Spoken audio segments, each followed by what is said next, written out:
I met someone who claimed to be the devil, and I think I believe them. Asterisk. Let me start off by saying that I'm not particularly religious. If you asked me if I believed in God, I'd probably just shrugged, grunt out a few words about being on the fence about it, and continue with my day. Asterisk, of course, that was before last night. Asterisk, my friends are the kinds of people who like wild nights, crazy parties, snort a bit of coke, take a bit of E in the bathroom, maybe hook up with someone, and leave a text on my phone at 10 past Hutha. Footnotes telling me they don't need that ride I'm offering. After all, asterisk, not to say I don't like a drink. I do. It's just, clubs aren't my style. Lying low in a pub somewhere, drink in hand, listening to the TV drone on to whatever channel some scruffy guy in the back barked out for. I guess that's my idea of fun. Asterisk. So when my friends tell me they want to go out for a night on the town, I say sure. I hang on for the first club, buy a non-alcoholic beer, in case my car's required, and try to pretend that I'm having fun. By the time I see them grinding on girls, on guys, when they strike conversation with someone who definitely might be a dealer, well, I decide my services are no longer needed. We aren't too far out. The night tube is on beck and call, and I can always find my car the next day. Asterisk, that's when I wander out of the club. Look for something a little more rustic. Not that that's hard to find, not at all. Asterisk, I found myself in a bit of a state inside of a bar called the Ragged Feather. Wasn't a fan of the name all that much, but the drinks were cheap, and the largest demographic seemed to be middle-aged men watching reruns of the football. Asterisk, I tried to pretend. I hadn't just staggered out of a club with my ears ringing. I slicked my hair back, slipped my phone into my hand, and wandered over to the bar. I took a double shot of whiskey and drank it in one hit. Just because I wasn't at the club didn't mean I couldn't have a good time. Asterisk, I hung at the bar a while on my own. Scrolled through my phone pretending I was doing something far more impressive than I really was. I kept an ear out for the guys on the sofas. They'd get vocal every now and then. I think the football was just running highlights, but they were incredibly dedicated to their teams. I got another whiskey and bled into the background. Of course, stragglers from clubs are commonplace. It wasn't long until some scantily dressed women staggered in, laughing, chuckling, pointing for where they wanted to sit. I saw a guy walk in with his friend slung over his shoulder. Catatonic, most likely. He threw his friend onto one of the leather sofas ingrained with beer and smokes and demanded 2 pints of water and all the peanuts the bar had in stock. Asterisk, the bartenders seemed bitterly amused. Asterisk, some of the girls were taking selfies, Snapchatting their friends who were still at the club. They were ordering shots, gearing themselves up for the next leg of their night. Asterisk, a couple blokes wandered in with curries in takeout trays. I saw someone eat a Big Mac on the outside seating through the window. Asterisk, this was a night for the young and inebriated, and my mind was just dulled enough by the whiskey to enjoy the characters. I could watch peaceably, without interacting with. Asterisk, that is, until someone slipped into the seat next to me. Asterisk, do I look like a girl with daddy issues? Asterisk, she was of average height, although that wasn't apparent immediately due to the fact that she was leaning her arms heavily against the bar. She was slim, with short and astoundingly bright red hair. It framed her round face, a face that was marred with smudged eyeshadow, smudged lipstick. Hell, it looked like her makeup was in the process of melting right from her face. There was a chip knotted into a curl in her hair, just by her forehead. The drunk side of me was actually tempted to pick it out. The girl was clearly drunk, and as I looked around the bar, I couldn't quite place where she had come from. She didn't belong to the crowd of selfie takers. She wasn't with the catatonic guys. I hoped for her safety that she wasn't with the middle-aged men. I tried to look out the window to see if maybe a group was missing, one inebriated, bright-haired girl, but I couldn't. The window had fogged up, too much heat inside, not enough outside. Asterisk, are you okay? I asked her. Asterisk, she pointed her finger at me. Answer my question, she slurred. Asterisk, I really wasn't sure what to say. I settled on staring at her awkwardly, trying to answer her with the bemused expression on my face. Asterisk, the girl's lips curled into a drunken smile. She snorted, placing a hand over her mouth to smother her laughter. It only really aided the deconstruction of her lipstick.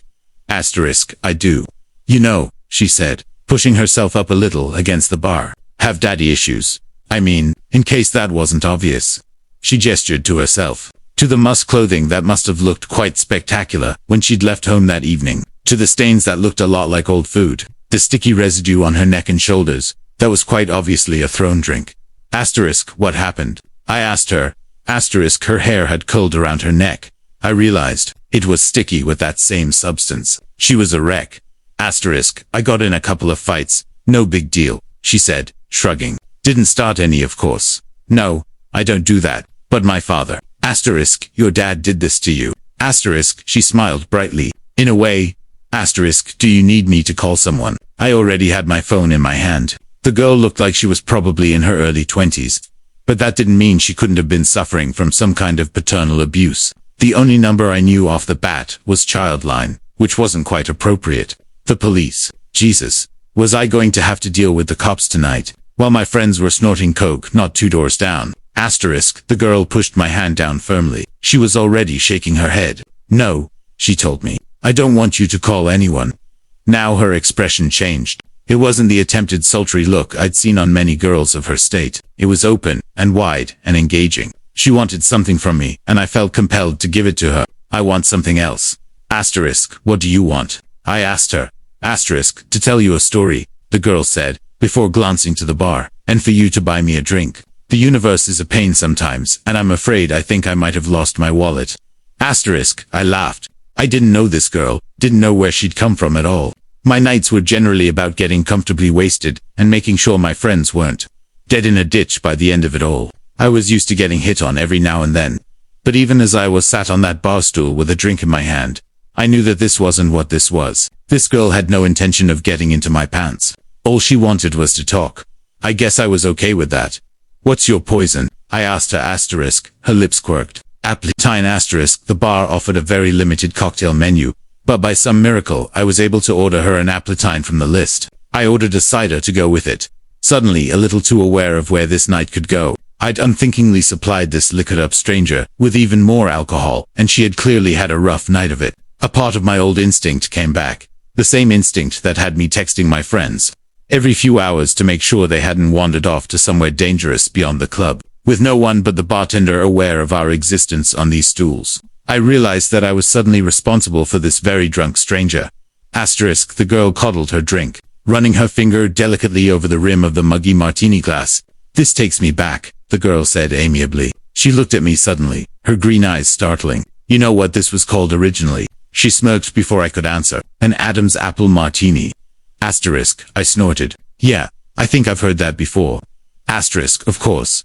It wasn't actually an apple, she continued, eyes moving back to her glass. The texts translated that part wrongly, mostly because you people don't have a word for it anymore. The fruit was incredibly exotic, and, to be honest, it doesn't exist in this realm of existence. Only Eden. She laughed dreamily. And Eden's long gone. Asterisk, I stared at her. Are you okay? It was more honest than the last time I'd asked her, mostly because I was beginning to feel a little dread creep into my stomach. Asterisk, of course, the girl said, grinning widely. Why do you keep asking? Asterisk, I mean, I stuttered.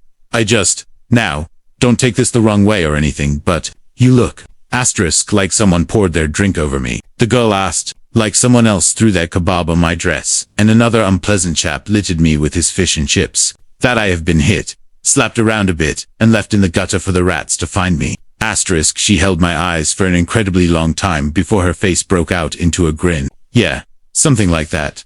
Asterisk, why would they do that? I asked. Asterisk, why wouldn't they? The girl shot back.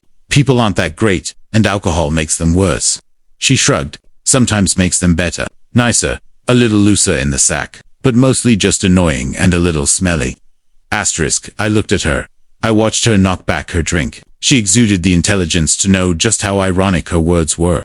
But she was neither caring nor apologetic about them. Asterisk, the girl looked at me again. You bought me a drink. Now you can listen to my story. I nodded wordlessly. She smiled, pointing at the bartender, and then at her drink. The bartender was already making her another. Asterisk Eden, the girl said, reiterating her earlier babble, as though the words had only just come out of her mouth. They always think that's my fault. You know, the reason Adam and Eve got kicked out of their perfect little nudist paradise. She shot me a knowing glance. Only in Eden can you sit on the grass butt naked and not get a pine cone stuck in your crack. Asterisk, I blinked. I'm sorry, I said. I'm not following. Asterisk, sorry, the girl said. My story won't make any sense without a proper introduction. She reached out her hand. Hello. My name's Lucifer. She winked. But you can call me Lucy. Asterisk, there's an uncomfortable heat that stretches through your veins when you first go into fight or flight mode. Adrenaline pounds through your blood, and all you want to do is get up and go. It overrides everything else. Asterisk, a lot of things made sense when the girl told me her name. For starters, that she was crazy. She had to be. She looked like she'd been attacked on 4 separate occasions in one night, and up until that moment, I hadn't known how that could be possible. Behind the melty makeup and dirty clothes, she was rather attractive, and her attitude hadn't come off as catty or rude. Asterisk, if she'd been going around telling people she was the devil, though, that gets a reaction out of people. Asterisk, I suddenly felt myself looking at her wrist, down towards her ankles. Did she have some kind of cuff on from one of those mental institutions? Had she broken out of hospital after a nasty bump on the head? Was any of this even happening at all? I really would have to call the cops. I know what you're thinking, the girl, Lucy said. You're thinking that I'm crazy, that you need to get out of here. Maybe you even think I'm aggressive. Asterisk, are you? I asked her. Asterisk, would I be here with you, drinking appletinis, if I were? She asked, fluttering her eyelashes. Asterisk, would you look the way you do if you weren't? I shot back. Asterisk, she grinned, toasting her new glass. Touche, unthinkingly, I clinked my cider against it. Then I frowned. Asterisk, she chuckled, leaning closer. Let's have a little wager, she said. Let me tell you my story, and, if you believe me when I'm done, you can't go about trying to get me locked away somewhere. Asterisk, I stared at her. If I ended up believing you, then why would I do that? Asterisk, she smirked, sipping her drink. You'd be surprised what people do when they believe you're the devil. Asterisk, and you do this often? I asked.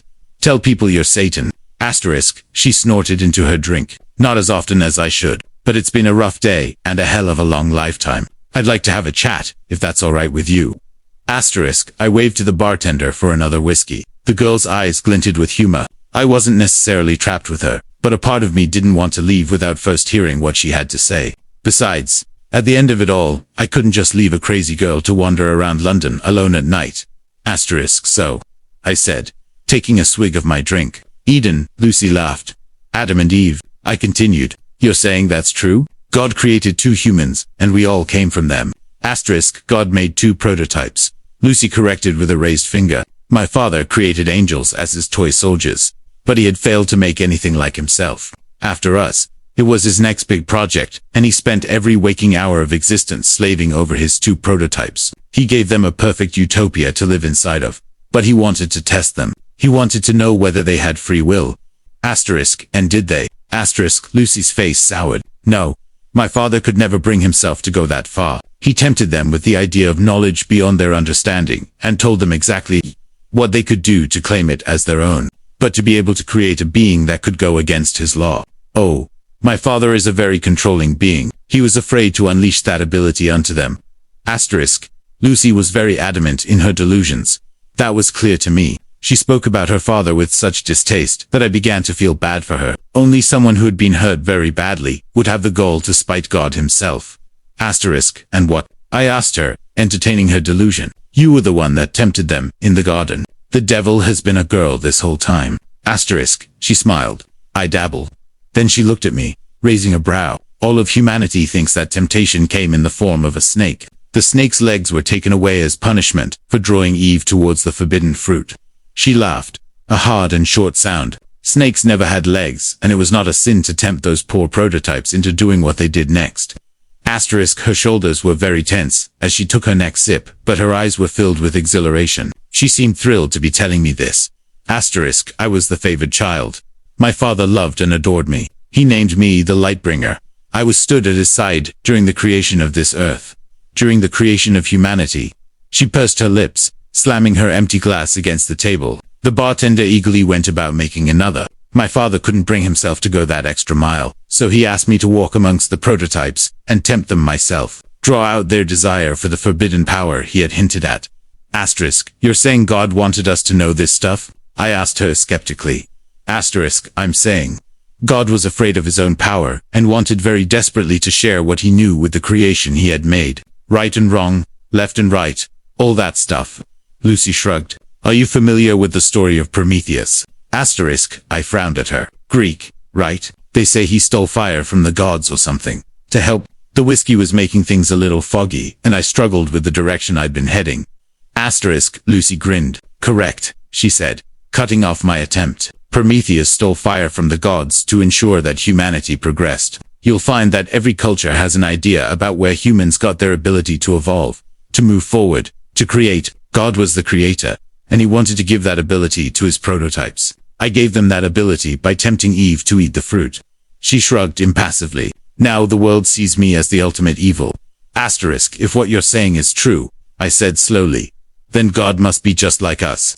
Asterisk, Lucy's lips thinned into a feral smile. My father is very egocentric. He may have planned to create you in his image, but in the end all he managed was to mold your minds into his. He gave you autonomy, the ability to think for yourselves. His angels were his soldiers, and I was his most faithful, until that day. Asterisk, angels don't have free will. Asterisk, no, Lucy said. They don't. Asterisk, and what about the devil? Asterisk, I don't know why I was suddenly so intrigued.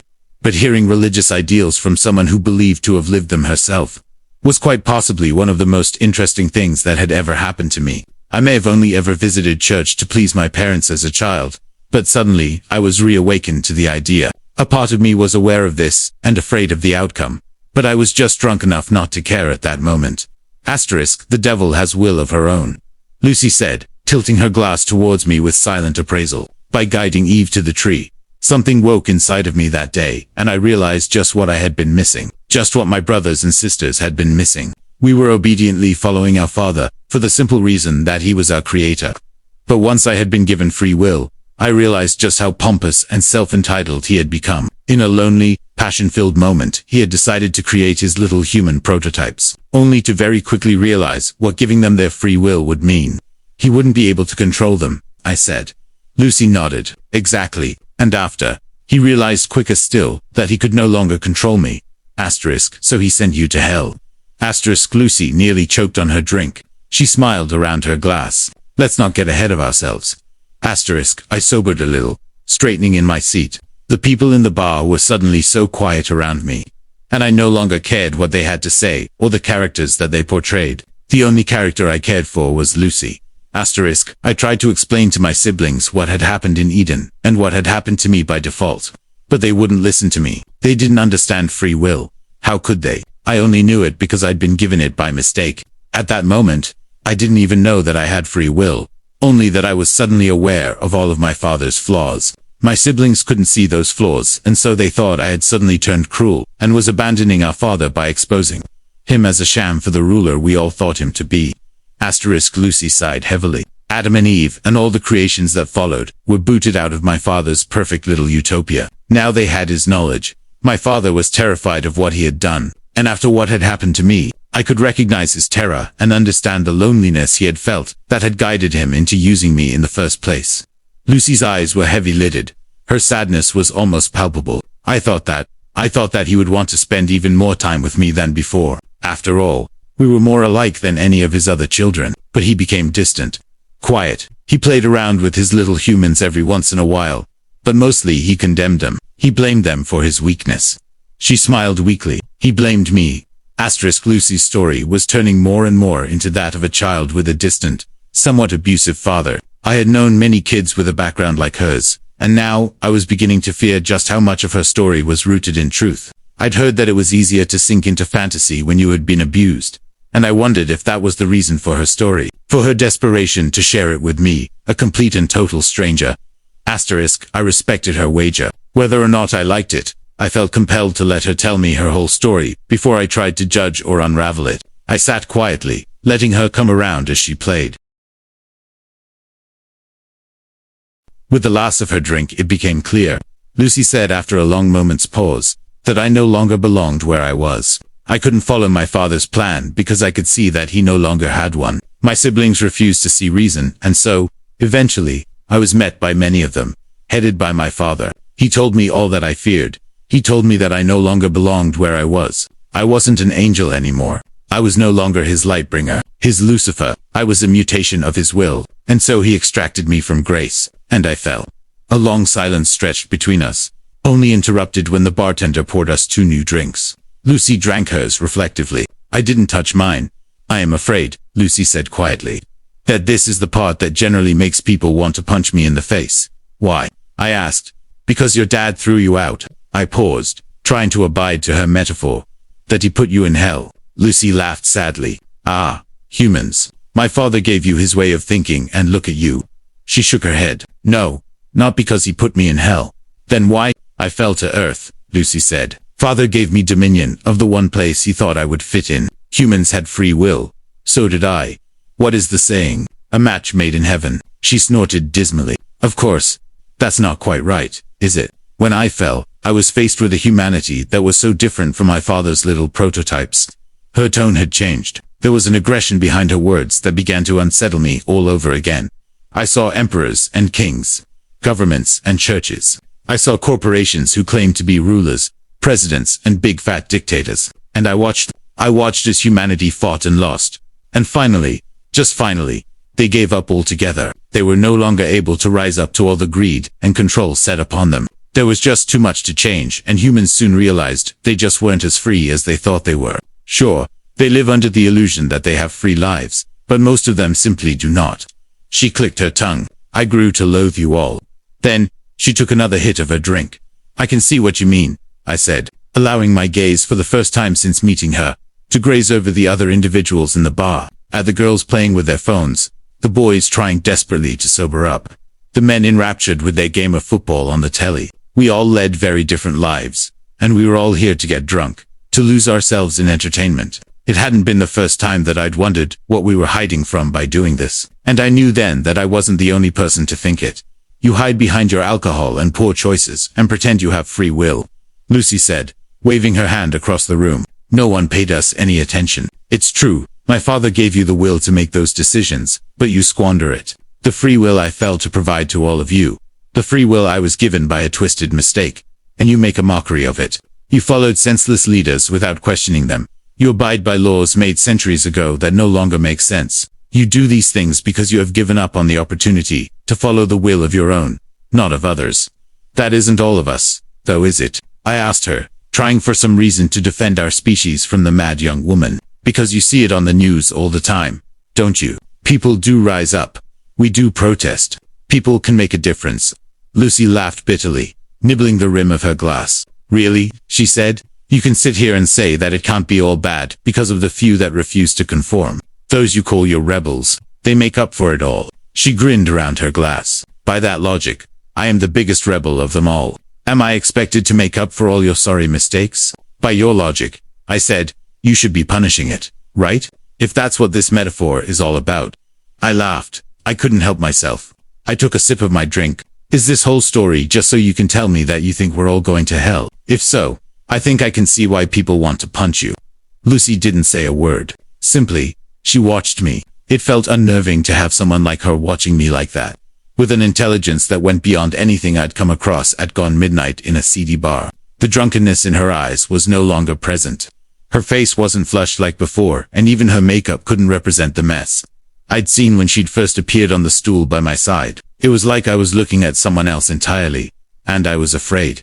Let's review what you've said, Lucy said slowly, articulately. She wasn't slurring. Had she been slurring before? You think I'm going to tell you that humanity is going to hell because you refuse to use the gift I gave you? Her nails curled into the bar. My father may have been the one to guide me, but I paid for his mistakes. I am the one responsible for your will, in the eyes of your species. But that was never true. You are responsible for what you do here, not me. She pursed her lips, tapping the bar as a bartender filled her drink again. Tell me, do you remember my mentioning hell at any point during my story? Or was that just you? I opened my mouth to answer, but something faltered. My lips trembled, and I slammed them shut. Lucy smiled, taking a sip. Thought not. She looked away, eyes scanning the room lazily. What I did say is something that is indeed mentioned in your scriptures. My father gave me dominion of earth, a place filled with free will that goes to waste. Her lip twisted. Humans sin all the time, not because of me, not because of evil or my dominion over this place. The fact is, I don't lift a finger. I don't, because I don't see the point. You make terrible decisions and follow mindless leaders. You do bad things, and you make a mess of your earth. Lucy's eyes lit up. Do you know how much suffering is happening all over the planet right now? How many people are dying of illnesses that could have easily been cured, but aren't because of the selfishness of humanity? Do you know how many children are being abused, raped, forced into marriage? How many people have been forced to become soldiers in meaningless wars? How many humans have killed for ideals they don't believe in? I stayed very quiet. There was nothing I could say. Lucy's words were unbearably honest, and every sentence sliced into me like a blade. I felt cold and sick and terrified. War, famine, pestilence, death. These things are all present, and they have nothing to do with me, or to do with any deity. They are all here because of you, not because of your free will, but your inability to use it. Lucy smiled at me, a grin so cold and unnatural that I felt like I should run all over again. But I stayed where I was, frozen to my very core, because I wanted to hear what she had to say, because I needed to. And here's the kicker, Lucy said, because this is the part that actually enrages people enough to kick me. She winked. Hell isn't what happens after you die. Hell is right here, right now, somewhere through the many scriptures. A few words got crossed over, and people started thinking that hell was a punishment after you die. Fact is, hell is earth. My earth. God gave this place to me to do with it what I will, and I refuse to do anything. What are you saying? I asked, because I was suddenly very desperate. Exactly what you think, Lucy said, toasting her glass. I didn't reciprocate, and she laughed. A light and airy sound. I had so many plans for your species. I wanted for us to rejoice in our free will together. To create a place that was free from the cruelty and power my father exuded over the angels, his firstborns. I wanted to make a real utopia. Unfortunately, you humans just don't want that. She shrugged. My father sent me down here thinking I had become one of you. All that I have learned is that he gave you much more of his image than he ever intended. Stop, I said. This isn't funny anymore. Of course it isn't funny, Lucy said, grinning even wider to prove her sick irony. Humans punish themselves by sitting by and doing nothing. They have made their own hell, and, you know what's worse, what's ultimately worse? Some of you are so blind to it that you think your life is heavenly. She didn't wait for me to ask what she meant. She simply barreled forward. The rich and powerful, those in positions that steal from everyone else, they get a taste of the good life. That's very true. Then they die and they don't go to hell. They come back here, to earth, which is hell. She tipped her head. Are you following?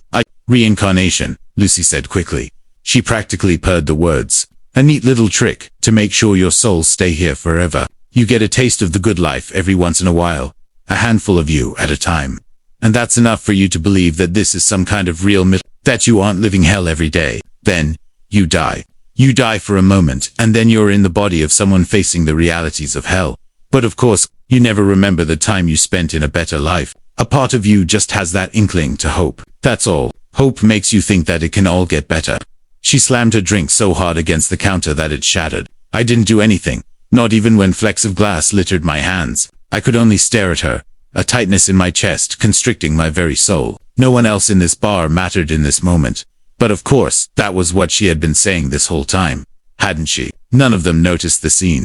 They were caught up in their own realities, their own hells. The bartender didn't clean the mess. The glass lay there, remnants of Lucy's words lying in a stolid mass on the streaked wooden surface.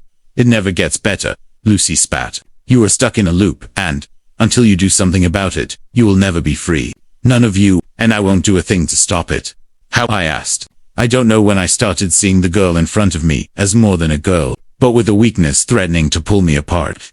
I stared at the bright-haired thing in front of me, and I saw something more than a human in her early 20s. I saw more than a girl suffering abuse from her father.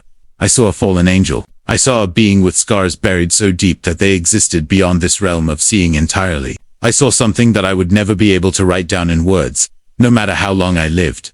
How do we change this? I begged. But Lucy didn't answer me. I didn't blame her for that. Blame gets thrown around so often, and I knew then that she was sick of that. Sick of being blamed for our mistakes, so I changed tactics. Why me? It was an honest question, and I think somewhere deep down, Lucifer respected that honesty. Which is why she said, when you first saw me, you were afraid for my safety. When I told you I was the devil, you wanted to lock me away. But still, you did so because you were afraid for me, and not for yourself. You didn't wish to harm me. Not even when I told you who I was, and what I could be capable of for changing your sorry lives. You are a good person, but I am afraid that means nothing when you don't have the will to do anything with it.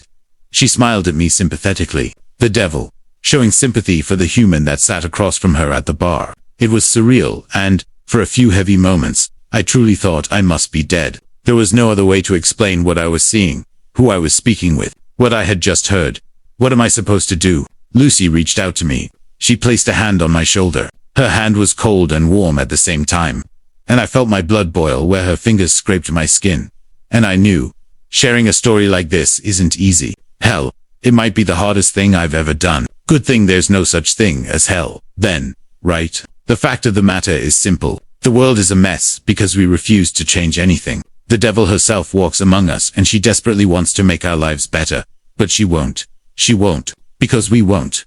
We have to prove our will to her before she is willing to do anything herself. We have to be good to each other to help us all to be free.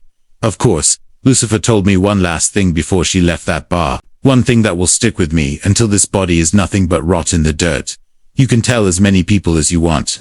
But take a good look at me. I have told 5 other humans this night the same things I have told you, and this was their reaction. They have hurt me, burned me, thrown their food and drink at me. Humans are afraid of their free will and they find it so much easier to hurt than to own up for their own inadequacies. You will only be free when you stop seeing yourself in the same way my father sees himself. So that's what I'll leave you with. Lucifer won her wager that night, and I let her walk out the door. And I beg you to do the same. If the devil approaches you one night, listen to what she has to say, and listen to what I have been able to tell you of our meeting. The devil is real, and she doesn't want to torture us. No. We do that just fine on our own.